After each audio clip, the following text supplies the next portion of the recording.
Olá, galera do 9º ano do Ensino Fundamental, aqui é a professora Nayara, da disciplina de Ciências, e nós vamos continuar com o plano de estudos tutorados, o nosso PET, agora o novo volume, volume 6.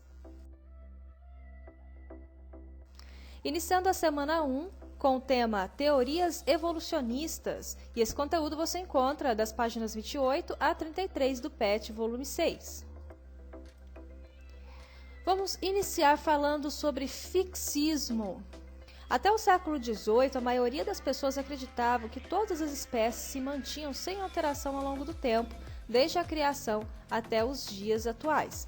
Essa ideia, denominada fixismo, era protegida por defensores da teoria criacionista e por religiosos da época, e sua principal característica era que as espécies eram imutáveis ou fixas. Por meio de interpretações bíblicas, as pessoas da época acreditavam que Deus havia criado toda uma variedade de seres vivos e que nenhum deles passava por alguma alteração ou mudança, mesmo ao longo de inúmeras gerações. Então aqui nesse desenho, nessa imagem, a gente consegue visualizar a representação do fixismo, né, que os organismos, as espécies, né, elas se mantinham exatamente da mesma forma, né, ao longo do tempo. Então não havia, né, na ideia do fixismo, não havia modificação. Segundo essas interpretações, as grandes catástrofes que resultaram da extinção em massa de espécies eram resultado de intervenção divina. Geração espontânea. O fixismo também foi defendido através da teoria da geração espontânea, que propunha ser possível o surgimento de espécies, né, de seres vivos, a partir da matéria inanimada. Até meados do século XIX, alguns cientistas acreditavam que os seres vivos eram gerados espontaneamente do corpo de cadáveres em decomposição, né, carne apodrecida, ou que rãs, cobras e crocodilos podiam ser gerados a partir do lodo dos rios. Essa interpretação sobre a origem dos seres vivos ficou conhecida como hipótese da geração espontânea ou abiogênese, onde A é o prefixo de negação, bio significa vida e gênesis origem, né? Trocando em miúdos, origem da vida a partir da matéria bruta, da matéria inanimada. Alguns cientistas passaram então a contestar essa hipótese da geração espontânea, apresentando argumentos favoráveis a outra hipótese, a da biogênese, que acreditava que todos os seres vivos, né, seriam originados de outros seres vivos pré-existentes e que seria impossível um ser vivo surgir a partir de uma matéria inanimada. Então, a teoria da biogênese, né, foi contra a teoria da abiogênese. Inclusive, aqui do lado nós temos uma imagem esquematizando o experimento de Redd, né, que foi um importante experimento desenvolvido por esse cientista, né, por esse pesquisador Redd, que tinha como intenção comprovar, né, que a teoria da abiogênese estava errada, né, estava equivocada. E isso nós vamos ver com maiores detalhes na aula da próxima semana, ok?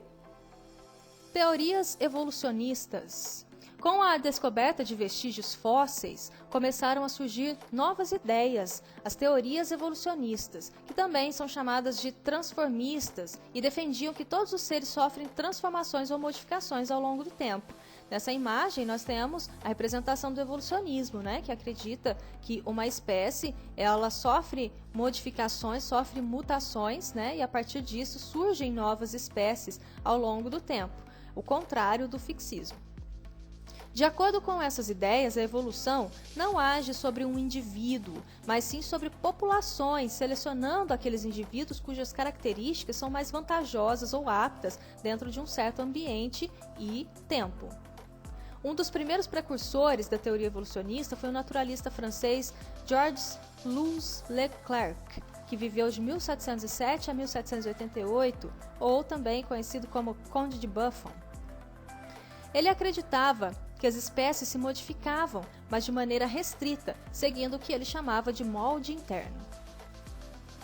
A primeira teoria evolucionista foi estabelecida por um naturalista francês de nome Jean-Baptiste Lamarck, que viveu de 1747 a 1829. Nós vamos chamá-lo apenas de Lamarck, tá bom? E a sua teoria se baseia em 3 princípios. A evolução das espécies ocorre devido às modificações que são impostas pelo meio em que vivem. Este cria necessidades que induzem mudanças nos hábitos e nas formas dos seres. Então, para ele, essas modificações que os seres sofrem ao longo do tempo são induzidas pela modificação do meio em que vivem. As novas características são adquiridas pelo uso ou desuso repetido de um órgão ou parte do corpo. Quer dizer que, se um indivíduo usa um órgão ou membro mais do que outros, este se desenvolve mais. Porém, se um órgão não é usado, este, para de se desenvolver, reduz o seu tamanho e perde sua funcionalidade com o passar das gerações. Este princípio é conhecido como lei do uso e desuso. E terceiro, todas as mudanças desenvolvidas pela espécie são transmitidas para seus descendentes e se tornam uma característica daquela espécie. Esse outro princípio é também conhecido como lei da transmissão dos caracteres adquiridos. Então, para a gente entender melhor as ideias de Lamarck, né, vamos utilizar aqui um exemplo. Né? Então, o que é o lamarckismo? Né? Como são as ideias com base nas teorias de Lamarck? Para Lamarck, inicialmente haviam apenas girafas de pescoço curto. No entanto, como as folhas ficavam no topo das árvores, né, e as girafas se alimentam dessas folhas, elas tinham que esticar muito o seu pescoço até que este se tornou unicamente comprido, dando origem às girafas atuais. Então, um exemplo, né, do pescoço das girafas, inicialmente as girafas tinham pescoço curto, mas de tanto se esforçar para tentar alcançar as folhas, né, mais altas das árvores, elas desenvolveram pescoços longos. Hoje, identificamos na teoria evolucionista de Lamarck erros como a transmissão das características que os organismos adquirem durante a vida e na lei do uso e desuso, porque as características de um organismo são predeterminadas por sua genética. Então, essa questão de que se um organismo utiliza mais uma estrutura, ela se desenvolve, ou se ele utiliza menos, ela deixa de existir, não é verdade, né? Porque as características que um organismo tem, as suas estruturas, a sua morfologia é determinada pelo seu DNA, né? Pelo seu material genético. Apesar disso, essa primeira teoria é extremamente importante, pois foi a primeira a introduzir a ideia de que os seres vivos evoluem com o decorrer das gerações. Então, embora hoje nós saibamos que Lamarck estava equivocado, né, suas ideias, suas teorias foram bastante importantes, pois é a partir delas que outras surgiram, né, e nos permitiram chegar mais próximo do que realmente é. A teoria que sucedeu a de Lamarck foi proposta pelo naturalista inglês Charles Robert Darwin, que viveu de 1809 a 1882. A ideia proposta foi explicada no livro escrito por ele, chamado de A Origem das Espécies, em 1859. Darwin propôs que todos os seres vivos descendem de um ancestral comum e que o ambiente seleciona os indivíduos melhores adaptados para viver em um determinado lugar e tempo, isto é, aqueles que forem considerados aptos conseguem se reproduzir mais e deixar mais descendentes, e os indivíduos que não tiverem essa capacidade de sobrevivência, consequentemente, serão extintos. Esse conceito é chamado de seleção natural. Ele chegou a essas conclusões a partir da observação e comparação de diversos fósseis, notando diferenças e semelhanças com espécies ainda vivas registradas ao longo de toda a sua viagem pelo mundo. Então, Charles Darwin foi um importante cientista, estudioso, pesquisador, né, naturalista, e ele, a partir das suas observações, né, das suas ideias, das suas anotações, enquanto ele viajava, né, ele realizou várias viagens pelo mundo, ele conseguiu concluir, né, que os organismos eles se modificam sim ao longo do tempo, mas diferente do que Lamarck acreditava, não é o ambiente que determina essas modificações, né? São mutações que acontecem espontaneamente, e se aquele organismo, se essa modificação, essa mutação favorece aquele organismo, logo ele vai ter mais chances de sobreviver, vai conseguir se reproduzir, e aquelas características, né, aquela característica em questão vai ser passada para os seus descendentes, e assim essa característica ela vai fazer parte daquela espécie, né? Agora, se um organismo ele não consegue se adaptar ao meio, ele não consegue sobreviver, né? Logo ele vai ter poucas chances ou nenhuma de se reproduzir e não vai conseguir passar o seu material genético para frente, né? Para os seus descendentes. Isso é chamado de seleção natural. Não tenho dúvidas de que a visão que a maioria dos naturalistas possui e que eu previamente também tinha, de que cada espécie foi criada independentemente, é errônea. Estou totalmente convencido de que as espécies não são imutáveis, mas que aquelas que pertencem ao que chamamos do mesmo gênero são descendentes diretas de alguma outra espécie, geralmente extinta, da mesma forma que as variedades reconhecidas de qualquer espécie são descendentes daquela espécie. Além disso, estou convencido que a seleção natural é o meio principal, mas não exclusivo, de modificação. A teoria da seleção natural se baseia nos seguintes princípios. Os indivíduos de uma mesma espécie apresentam variações em todos os caracteres, sendo diferentes entre si. Ou seja, os organismos, os indivíduos, possuem características diferentes, mesmo sendo de uma mesma espécie. Um exemplo, nós, seres humanos, somos todos da espécie humana, porém nós somos todos diferentes uns dos outros. Nós temos várias características que nos diferenciam uns dos outros.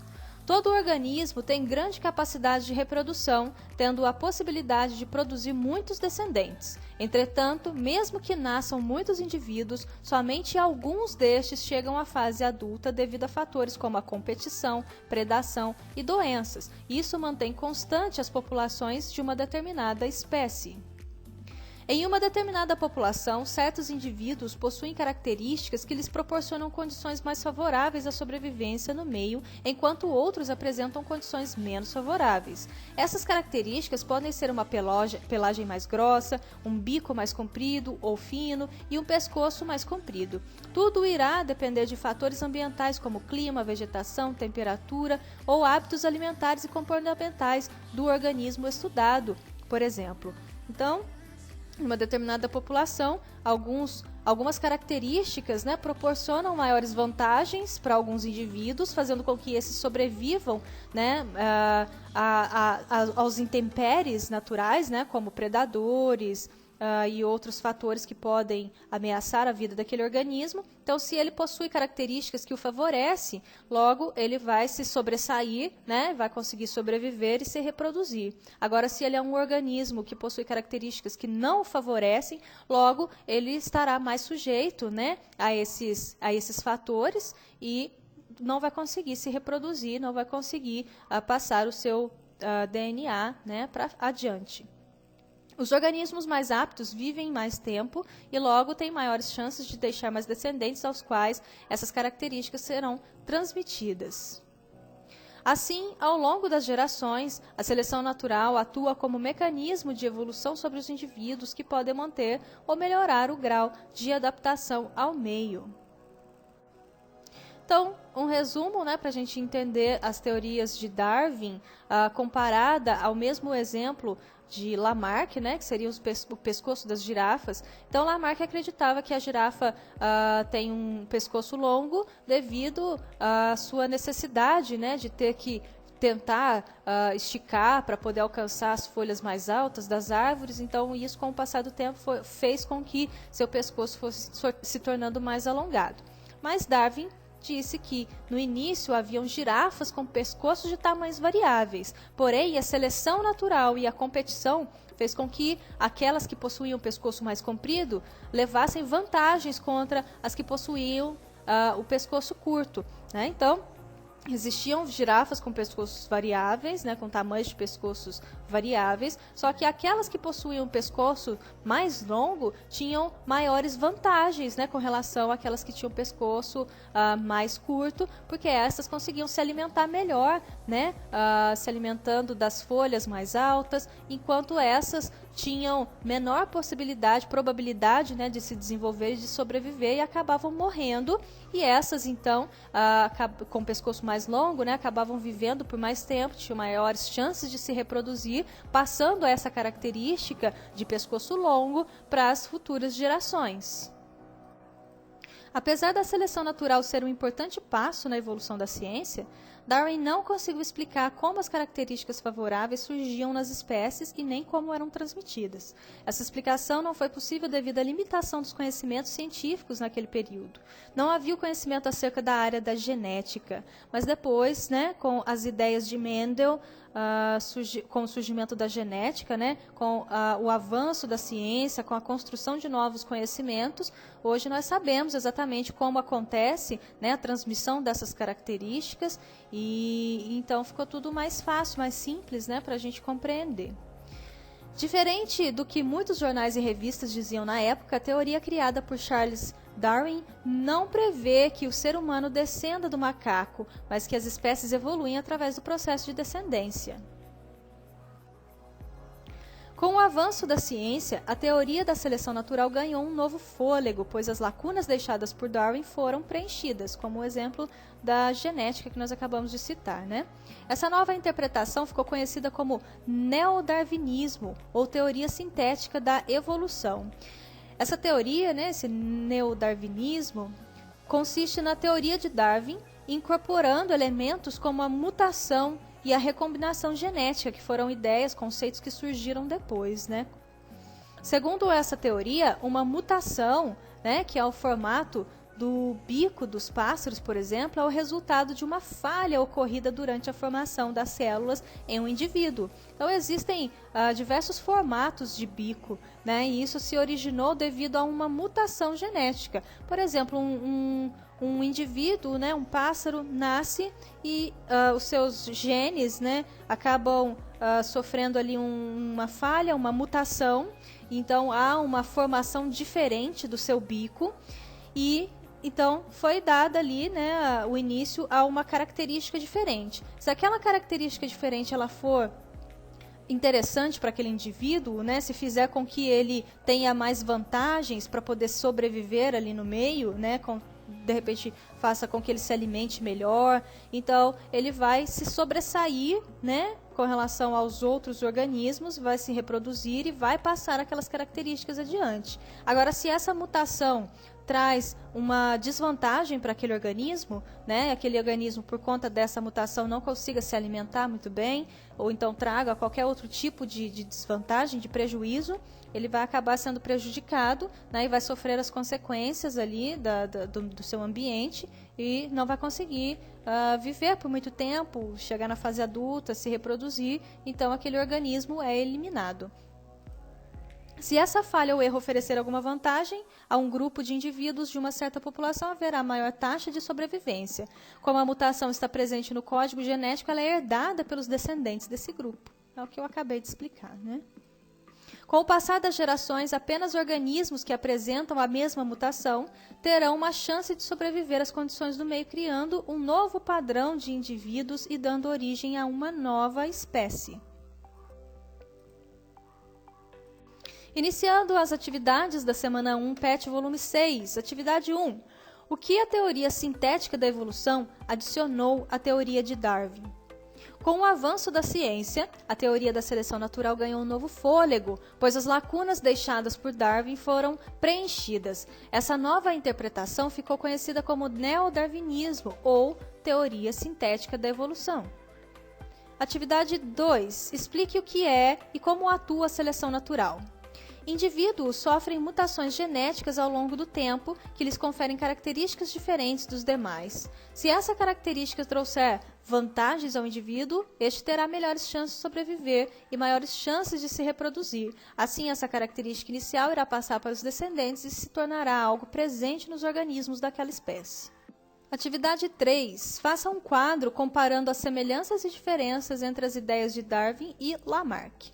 Então vamos falar sobre as semelhanças, Ambos acreditavam que os seres vivos se modificavam ao longo do tempo, ou seja, evoluíam, indo contra as ideias fixistas. Então, as teorias dos dois cientistas era evolucionista. Agora, sobre as diferenças. Lamarck defendia que as alterações nos seres vivos surgem a partir das necessidades de adaptação às condições ambientais e são produzidas pelo ambiente. Já Darwin defendia que o ambiente não promove as mudanças, né? Como Lamarck dizia, sim selecionaria variações mais adaptadas às condições apresentadas e à seleção natural. Atividade 4. Em que se baseava a teoria do fixismo? A partir de interpretações bíblicas, as pessoas acreditavam que os organismos não se modificavam ao longo do tempo e permaneciam imutáveis da forma que foram criados. Atividade 5. Existem bactérias que conseguem resistir à ação de antibióticos utilizados para contê-las. Explique essa situação do ponto de vista lamarquista e darwinista. Então vamos lá. Ponto de vista lamarquista. As bactérias se tornam resistentes à ação de antibióticos, pois se modificam, desenvolvendo características que lhes possibilitam resistir à ação dos componentes do medicamento. Então, de acordo com o ponto de vista lamarquista, as bactérias elas se modificam, né, devido às condições do meio. Então, devido àquelas condições alteradas, né, a ação do medicamento, elas se tornam mais resistentes. Mas, pelo ponto de vista darwinista, as bactérias se tornam resistentes à ação dos antibióticos, pois alguns indivíduos que possuem acidentalmente características que lhe possibilitam resistir à ação do medicamento sobrevivem e se reproduzem. Então, hoje nós sabemos que o ponto de vista lamarquista, né, é incorreto. Bom, pessoal, então nós chegamos ao final de mais uma semana. Essa foi a semana 1 do PET volume 6. Eu espero que vocês acompanhem as aulas e explicações, façam as atividades no caderno ou no PET impresso e preencham os formulários para que eu possa receber as atividades de vocês e registrar a participação. Caso vocês tenham dúvidas ou precisem de ajuda, é só me mandar uma mensagem, estou sempre disponível lá nos grupos do WhatsApp, ok? Então é isso, eu vou ficando por aqui. Abraços e até a próxima. Tchau, tchau!